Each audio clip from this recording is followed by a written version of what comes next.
네, 오늘 현장 플러스 시간에는 퇴직연금 얘기를 한번 해보도록 하겠습니다. 관심은 많이 가져봐야 되는데 이게 실제적으로 잘 모르시는 분들도 많을 것 같고요. 어떤 수익률 측면에 있을 때도 약간의 문제가 있다고 하는데요. 자세한 내용은 취재기자와 함께 이야기 나눠보도록 하겠습니다. 권순우 기자 나와 있습니다. 어서 오십시오. 네, 안녕하세요. 네, 안녕하세요. 예.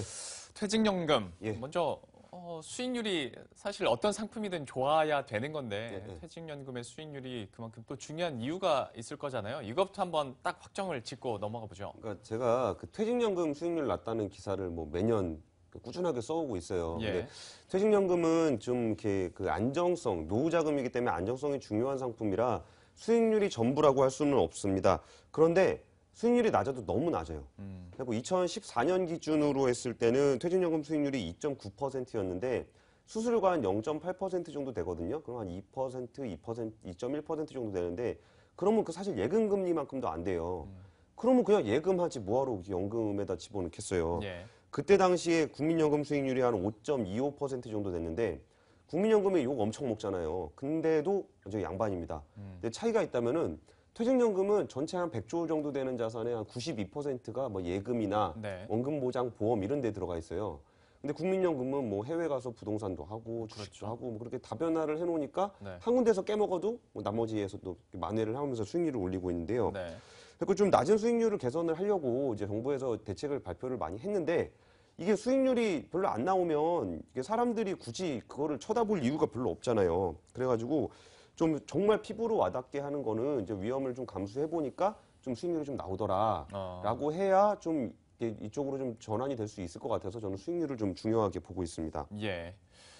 역시 사실 퇴직연금이 우리 인식에서 물론 안전한 것도 좋겠지만 수익률이 낮아도 너무 낮다 보니까 이 부분에 대해서 좀 문제 제기를 하고 있는 건데요. 사실 퇴직연금 같은 경우에도 원금 보장형이 있고 예. 비보장형이 있잖아요. 예. 상식적으로 봤을 때 원금이 보장되면 수익은 좀 낮아질 수밖에 없고 예. 비보장형일 경우에는 기대 수익률이 높아질 수밖에 없는 것이 좀 상식적인 건데 예. 퇴직연금에서는 좀 꼭 그렇지만도 않다고요. 그게 너무 답답한 거예요. 이게 원금 비보장형으로 해갖고 뭔가 좀 투자를 다변화를 하는 게 좋은데 네.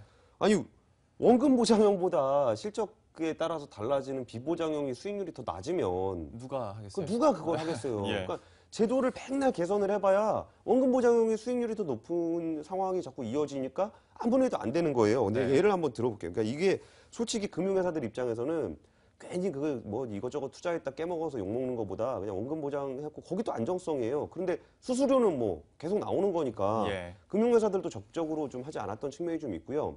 예를 들어서 이제 하나금융투자의 원리금 보장형 상품 같은 경우에 원금 보장형이 7년 기준 연평균으로 4.67%였어요. 예. 근데 실적 배당형, 비보장형 상품의 수익률이 3.37%예요. 매트라이프 같은 경우는 5년물이 5년 기준으로 원금 보장 상품이 4.59, 뭐 비보장 상품이 3.19 더 낮죠. 예. 대신증권도 뭐 5년 원금 보장 3.57, 실적 배당이 2.91. 뭐 이게 뭐 연평균이라 그러니까 별로 안 커 보이는데 이거를 5년이니까 5년을 곱하면은 매트라이프 같은 경우에는 7%포인트가 차이가 나요. 그렇죠. 예. 요새 이자 1%도 안 주잖아요. 네. 거의 7년치 수익률만큼 차이가 나는 거예요. 그러네요. 근데 그걸 누가 하겠어? 그렇죠. 예. 말씀해 주신 것처럼 실적 배당형이 그러니까 비보장형인데 전반적으로 낮다 보니까 상식적으로 저 같아도 아예 안전하면서도 수익률 좋은 거 하겠다라고 싶을 것 같습니다. 그런데 저는 좀 의문이 드는 게 정말 다 이럴까? 예. 설마 다 이럴까? 좀 싶기도 한데요. 어떤가요? 그래가지고 제가 이제 2015년 실적을 한번 수익률을 다시 봤는데 예. 굉장히 기분 좋은 지표를 좀 많이 발견을 하게 됐어요. 권순우 기자가 기분 좋은 지표라고 하니까. 그러니까 일단 예. 그 진짜 그 위험을 감수하신 분들의 어떤 상품들이 네. 수익률이 잘 나온 거예요. 그래요. 예. 그러니까 뭐 이제 금융회사들도 게으르지 이제 점점 이게 퇴직연금 시장이 정착이 되면서 네. 점점 자산 관리의 필요성을 금융회사들도 점점 인지를 하고 이제 그 개인들도 야 이거 가지고는 안 되겠다 싶은 생각들이 드는 것이 네. 이제는 좀 효과를 발휘하는 게 아닌가 싶은데요. 네. 100가지 말보다 100가지 정책보다 확실한 거는 또 수익률 아니겠습니까? 그럼요. 그래가지고 이제 은행권을 중심으로 아무래도 좀 은행이 좀 보수적이니까 보수적인 은행권을 기준으로 7년 그 누적 수익률을 한번 봤어요. 그랬더니 국민은행의 DB형 원리금 비보장 상품이 9.39%의 수익률을 기록했습니다. 가장 낮은 수익을 올린 곳은 기업은행의 DB형 원리금 보장 상품이고요. 이건 예. 3.19%예요.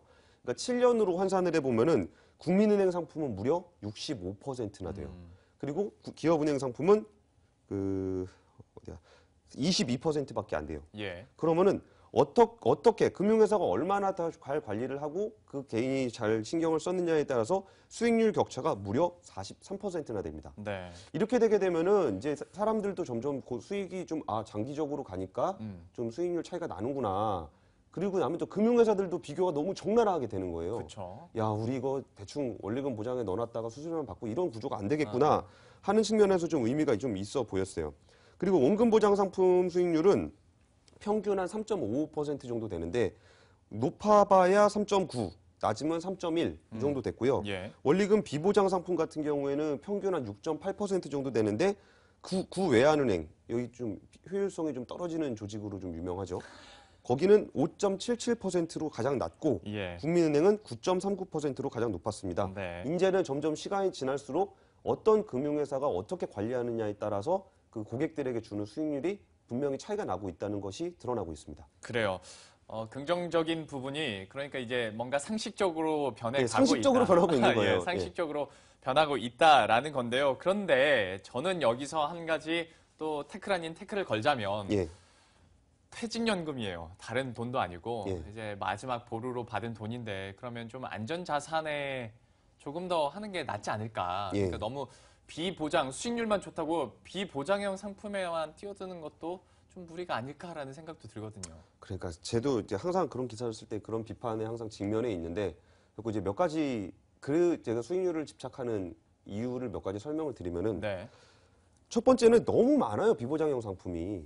그러니까 전체 자산이 뭐 금융권 은행에 있는 것만 한 55조 8천억 원 정도가 되는데 그 중에 94%, 52조 원이 원금 보장 상품입니다. 예. 이게 어느 정도 이게 안정성과 어떤 그 수익성의 밸런스를 맞추는 게 아니라 거의 일방적으로 그 안전 보장형으로 다 쏠려 있는 상황이에요. 네. 이게 금리가 낮아지는 상황이 계속 지속이 된다면은 이게 또 중요한 거 중에 하나가 그러니까 지금 안 깨먹는 것도 중요한데 이게 안 늘어나서 내가 노후에 쓸 자금이 없는 것도 굉장한 리스크거든요. 그렇죠. 근데 그런 리스크는 생각하지 않고 무조건 안정만 추구하다 보면은 그게 오히려 노후에는 리스크가 될 수도 있어요. 근데 이런 현상이 나타나는 게 어떤 고객들의 뭐 자발적인 선택 때문인 거야? 안 그러면 좀 금융사 측에서도 좀 이쪽으로 유도를 많이 하는 건가요? 둘 다 안 하는 거죠. 둘 다 안 하는 거라고요? 예, 예.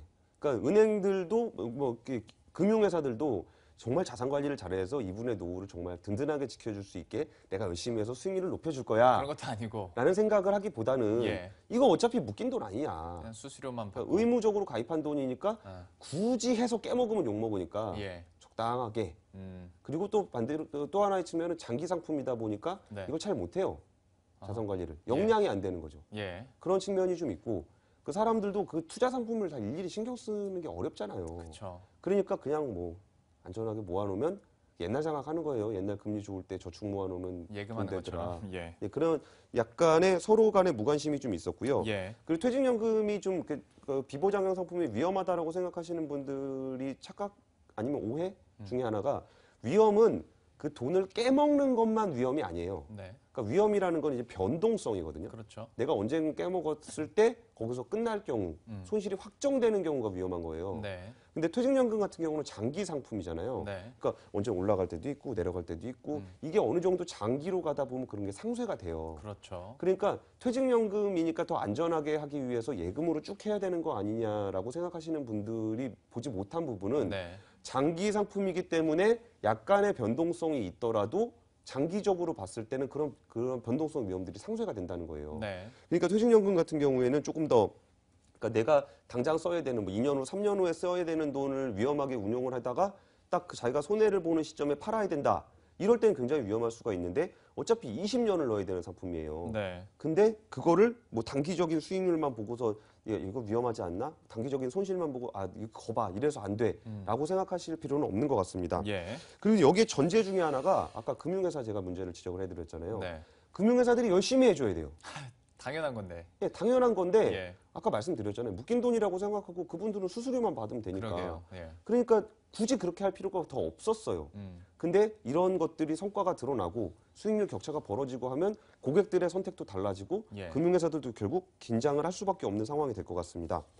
그리고 세 번째는 그런 거예요. 금융회사도 수수료 받으려면 좀 당당하게 받으라고 해요. 예. 그냥 뭐 대충 예금 묶어놔서 그냥 거기 액수로 그냥 뜯어내지 말고 네. 이게 뭐 퇴직연금 같은 경우 예금 드는 건 전 되게 불만 중에 하나가 예금에 넣어놓을 거면은 그냥 내가 예금 넣어놓으면 되지. 그걸 왜 굳이 퇴직연금에 넣어서 수수료를 받아가냐는 거예요.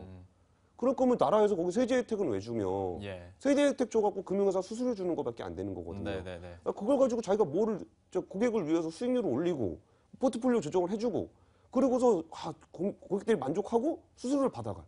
얼마나 서로 당당하고 좋아요. 되게 이상적인 나라, 이상적인 나라가 아니고 정상적인 나라라고. 금융회사의 기본이잖아요. 예. 그냥 고객 돈 그냥 대충 묶어놓고서 수수료 받으니까 욕먹는 거 아니에요. 네. 근데 고객이 어떤 진짜 위험에 대해서 잘 설명도 해주고 뭐 수익률도 잘 해주고 그런데 수수료 받아가는 걸 누가 뭐라 그러겠어요. 예. 그리고 세 번째는 세 번째 방금 하셨는데. 세 번째세요? 예. 그럼 네 번째. 네 번째. 예. 퇴직연금은 두 가지 측면이 있는데 네. 하나는 국민들의 노후자금이라는 측면이 있고 예. 두 번째는 어떤 그 자금의 축적이라는 측면이 있어요. 자금의 축적이 어떤 좋은 점이 있냐면은 네. 이게 경제 생태계로 흘러 들어가서 경제를 활성화하는 데 기여할 수 있다는 거예요. 근데 뭐 예금으로 묶여 있는 것보다는 어떤 시장으로 돌아가는 게 훨씬 더 효과가 큰데요. 호주 같은 경우에 슈퍼애니에이션이라는 퇴직연금을 가지고 있는데 규모가 한 1,500조 정도 돼요. 네. 그 자금이 호주 증시의 든든한 안전판 역할을 해주고 있습니다. 그러면 이제 우리나라 항상 문제가 외국인 자금 빠져나간다라고 난리가 나니까 네. 그런 부분들을 방어할 수 있고 예. 여기에 또 대표적인 기업이 맥쿼리인데 맥쿼리 기억하시는 분들 많을 거예요. 네. MB 정부 때 뭐 맥쿼리가 우리나라 민자 유치 사업에서 돈을 엄청 벌어간다. 그렇죠. 세금 다 뜯어간다. 그 돈이 어디로 갔냐? 호주 국민들의 노후 자금으로 들어갔습니다. 그렇게 말하니까 뭐 확 오네요, 느낌이. 예. 그러니까 우리나라 그 퇴직연금, 국민연금도 열심히 투자를 잘해서 돈을 수익을 많이 올리면은 그게 다 국민들의 자금이 되는 거고 네. 그 돈을 투자받아서 기업이 활성화가 되면 또 우리나라 경제가 성장할 수 있는 측면이 있어서 예. 이렇게 원금 보장형 상품으로 지나치게 쏠려 있는 것보다는 적당한 비중으로 투자를 할 수 있는 구조로 가는 게 저성장기에 어떤 우리나라 국민들의 노후를 안전하게 뒷받침해 줄 수 있는 시작일 거예요. 지금은 할 수 있는데 20년, 30년 후에 다시 되돌리는 거는 너무나 힘들거든요. 그러니까 예. 시간이 많이 남아있을 때 오히려 좀 더 분발해야 된다는 생각을 가지고 퇴직연금을 준비해봤습니다. 예.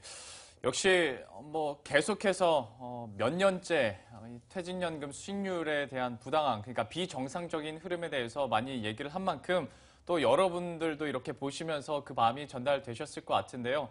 그래도 조금씩은 정상화돼 가고 있다는 점에서 우리가 한번 또 희망을 걸어보도록 하겠습니다. 지금까지 권순우 기자와 함께했습니다. 고맙습니다. 네, 감사합니다.